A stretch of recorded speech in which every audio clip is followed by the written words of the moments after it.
Hello, you guys. Welcome back to my channel. I am so excited to be sharing this freezer meals for dinner video with you today. I will have all of my other freezer meals videos linked in the description box down below for you guys. I also have another freezer meals dinner video coming out soon, so make sure you subscribe so that you do not miss that.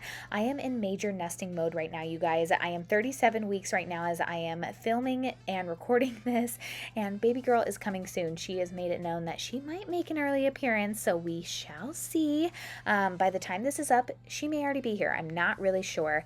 It's all a guessing game, but I am making Mexican lasagna here as our first meal of the night, and I'm just taking you through step by step how I'm making it. This is one of my favorite meals, and it came from a screenshot. So I do have the screenshot in my recipes highlight over on my Instagram.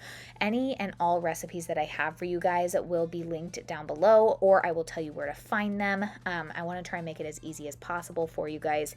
But this recipe was not written in a blog post, but it is totally worth going and checking out my Instagram highlight so that you can get this recipe. It is so good. It's one of our family favorites, and I actually made one for this specific night, which you can see it's going into my little pan right there, and it's one that Derek actually requests. He is someone who doesn't really request a lot of things, but he loves this one. So basically what we're starting out with here is we have some ground beef on the bottom that was mixed in with some taco seasoning and some salsa, which you guys saw me doing that. We're going to layer it on with some pinto beans and then some tortillas on top. Mine are the Siete tortillas, which are allergy friendly, but that means I needed to heat them up ahead of time. If your tortillas are not allergy friendly or you don't need to heat them up ahead of time, don't worry about it. And then you're going to top it with cheese and do it again as many layers as you have. So you're going to do ground beef, then pinto beans, then your tortillas, and then cheese. And that's literally it. And then I'd like to fill in the holes with tortillas because I love tortillas, and that's one of the best parts to me. I am doing half regular cheese and half vegan cheese just because I am completely dairy free. The boys now eat cheese and they love it, so that's fine for them, but for me it still really bothers me. So I'm going to go ahead and saran wrap and then foil the top of this Mexican lasagna, and hopefully that'll keep the freezer burn out. And then this one I'm putting the foil on top of and throwing it right in the oven for dinner. I always like to write out my what it is and then my instructions on how to reheat it. So you'll see here that once it's thawed, you will cook it at 400 degrees for 20 minutes covered and then 10 minutes uncovered. I just like the top to get a little bit crunchy with that cheese, but it's totally up to you. And I'm also reminding myself to take off the plastic underneath because I will forget. And then it goes straight into the freezer, and that's it. That one was super easy. It was one of the more involved ones, so hopefully that should tell you how easy these freezer meals really are. They do just take a little bit of time and preparation ahead of time. So the next one we are making are some meatballs for some meatball subs. I thought this sounded so good, but because we are gluten-free and all of that, I didn't want to freeze our bread with the meatballs. I'm not sure if you would even do something like that, but I'm just taking all of my ingredients here and mixing them together, and that's really it. What it is ground beef. We've got some salt, garlic powder, Italian seasoning, and some gluten-free breadcrumbs. And a little bit of ketchup, I think I put in there too. That's literally it. You can just make them however you want. If you add egg into yours, add egg. I just kind of made up this meatball recipe on the spot. It makes 16 of these meatballs, and I want to say I had just a little bit over a pound of ground beef here. I wanted to have 8 meatballs for each meal. I'm rolling them into a ball, and then I have a little ramekin filled with just a little bit of water in the middle. It'll help keep those moist as they're cooking. Throw them in there and bake. I had these baking at 400 degrees for just under 15 minutes, and they turned out perfectly. Just keep an eye on yours with a meat thermometer if you want to. I am labeling my bag here, letting it be known that these are for meatball subs.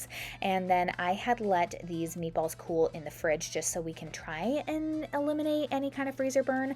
And then I make sure to get all of the air out of the bag. At the top, I like to write what I need for the recipe because I will forget. So at the top it says I need rolls, marinara sauce, and some cheese, and that way I will know when it comes time to eat these what we need to have on hand. Those ones are a super easy meal, but the very next thing that I'm doing is just prepping some of this taco beef meat, which you could see actually in the background. I had it going on the stove and it was not completely cooled. I should have cooled this a little bit more, but I let it cool on the counter in the bags before I put it into the freezer, just because, again, trying to eliminate freezer burn. Squeeze out all the air, and then some taco meat is already ready to go and be defrosted, and just throw it into your meals like for a taco night or something. Super easy because sometimes the meat is just It just takes one thing off your plate to not have to do it. This next recipe is the honey sesame chicken, and let me tell you guys, this was one of my favorite recipes, and Derek even liked it. I shared it with you guys over on my Instagram. You're gonna have a few ingredients here. We've got some chicken breast with some sesame, we've got honey, garlic, some cornstarch, some soy sauce, and I'm just using coconut aminos for that. But honestly, it wasn't too crazy involved. Again, writing out what I need. We need rice or lettuce cups with this. We ended up eating it with rice over a little bed of lettuce, and honestly, it was fabulous. So what you'll do is you'll thaw this before you cook it, and then you're going to cook your chicken in 3 to 4 tablespoons of oil. You want it to get a little bit crispy and definitely cooked through. And honestly, Derek loved this recipe. I'm still so shocked that he loved it because he doesn't really like any kind of Asian-inspired recipes. And this is definitely Asian-inspired, I would say. I'm not sure. I highly doubt that this is what they would call authentic. But I'm just taking my chicken here, and I actually cut it up with scissors. I should have done a little bit of smaller bites. Derek said he likes more like popcorn size bite chicken. And you can see me multitasking there, starting the dishwasher too. Nesting has me doing all kinds of crazy things all at the same time. I feel like my mind is constantly going in 5 million different directions, but just taking the cornstarch with the chicken and mixing it all up until the cornstarch comes away from the bag and it is completely coating the chicken. Really doesn't take more than a minute or two, and then I'm setting aside half for our dinner that night. That's how I know this was so good. I will have a little video clip at the end showing you what it looks like. It was fabulous. I seriously can't get over it. I actually want it for dinner tonight. Contemplating if I should pull out a freezer meal before Sis is even here to eat it. But I'm just making our sauce here, which is what most of the ingredients were for. But I do love that this sauce really, I mean, it's not like a bunch of processed things put together. It's just really mainly simple ingredients here, and you can do it fairly quickly. I did learn really quickly on, though, you should double the sauce. So just start out and go ahead and double the sauce. This recipe will be linked down in the description box below for you, and she made this into a freezer meal, and it's just genius. I think it'll be on our normal rotation, just like normal, like food. You don't even have to do it for a freezer meal. You can just cook it up right then and there. But you're just going to take your sauce and put it in a Ziploc bag and put it in the same bag with the chicken. And that's it. And you literally just throw it into the freezer. It's so good. It's so, so good. So stay tuned here in a couple of seconds. I'm going to be showing you what it ended up looking like. We put it over a bed of brown rice. And like I said, some of those fresh spring mix greens. And then I topped mine with a little bit of sliced green onion. And oh my gosh, literally, my mouth is watering over looking at this. It was so good.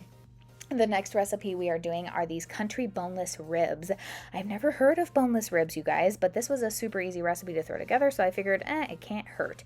So I'm just taking these boneless ribs. We've got barbecue sauce, a little bit of coconut sugar, or you could do brown sugar, an onion, applesauce, and then your seasonings. So minced garlic, salt, and pepper.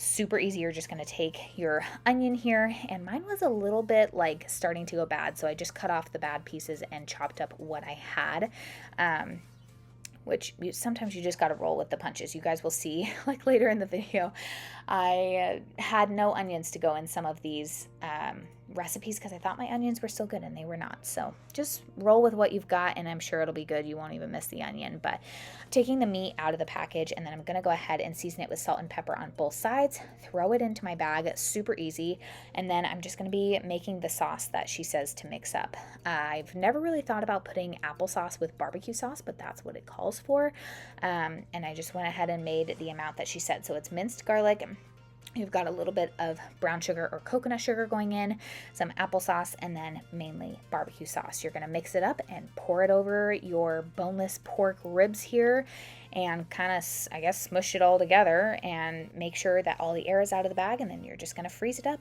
right like that.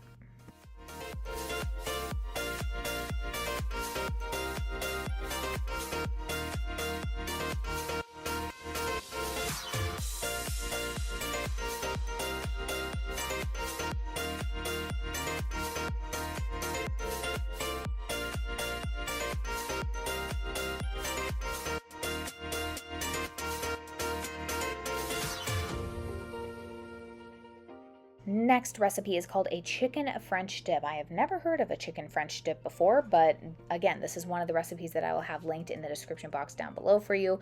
It basically takes some chicken, some cornstarch, you've got some beef broth there, which I just use better than bouillon, a bunch of spices, some Worcestershire sauce, some minced garlic, and some butter.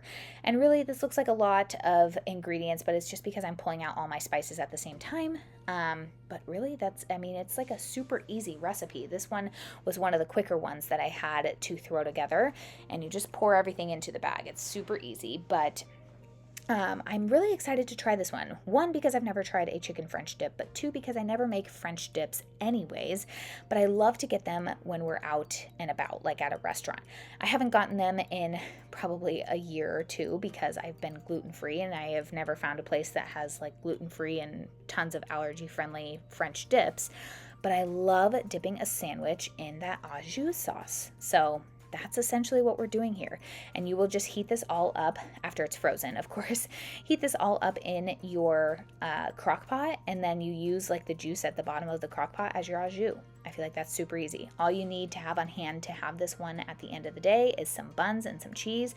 You throw your chicken on the buns with some cheese and then dip it in the au jus. And I feel like that sounds so easy and so good. The next recipe that we have though is sloppy joes. And these are actually like 3 ingredient sloppy joes. I guess 4 if you count the meat, but super simple, you guys. And I did go ahead and double this sauce. So you need some organic beef or turkey. We did ketchup, mustard, and brown sugar. I actually used coconut sugar, but you could use brown sugar just in the same way that you would use coconut sugar. So anyways, we're just going to cook up our ground turkey or ground beef exactly how you like it on the stove. Make sure that it's kind of like in smaller pieces. And then we're making our sauce, which is literally 3 ingredients, you guys. It was I want to say 1/4 a cup of brown sugar or coconut sugar, 1/4 a cup of mustard, and then I did like a cup of ketchup, which you can see I got tired of trying to measure it out, so I just threw it all in there. And it turned out great. Mix up that sauce together, and once your ground turkey or ground beef is ready on the stove, I like to season my meat. You always want to add seasonings at any kind, like at any level. So before you add anything else to this meat, you would want to season it, whether it be veggies or this sloppy joe sauce. And then I just let the sloppy joe sauce kind of simmer with it for just a minute, and then I put my meat on a plate in the fridge so that it could cool off, and then threw it into the bag and into the freezer it went. Make sure you squeeze out all the air, and all you need is some buns and a side for that guy, and you've got a quick and easy dinner ready and made up. Hope you guys loved this video and it gave you lots of inspiration and motivation. It's honestly motivating me just sitting here watching it back as I am recording this for you guys. But anyways, I'll see you guys next time. Bye.